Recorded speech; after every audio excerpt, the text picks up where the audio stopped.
আজকে তোমাদের সাথে একটা বাস্তব কথা শেয়ার করব, যেটা একেবারে 100% সত্যি এবং যেটা সবাই সবার কাছ থেকে উপলব্ধি করতে পারবে এবং একটু চিন্তা করলেই বা ভাবলেই বুঝবে যে এটা কতটা সত্যি।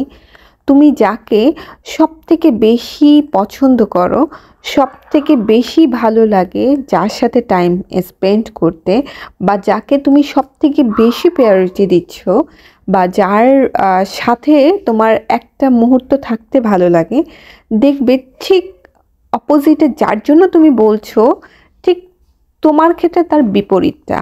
তার তোমার জন্য তেমন কোনোই সময় নেই, বা তোমাকে হয়তোবা তার মূল্যায়নের কোঠায় 5 জনের মধ্যেও তুমি নেই।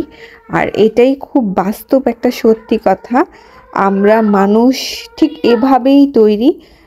আবার ঠিক তোমাকে যে খুব পছন্দ করছে বা মনে করছো তুমিই তার সবথেকে বেস্ট কাছে, কিন্তু সে তোমাকে আসলে ওভাবে প্রায়োরিটি তুমি।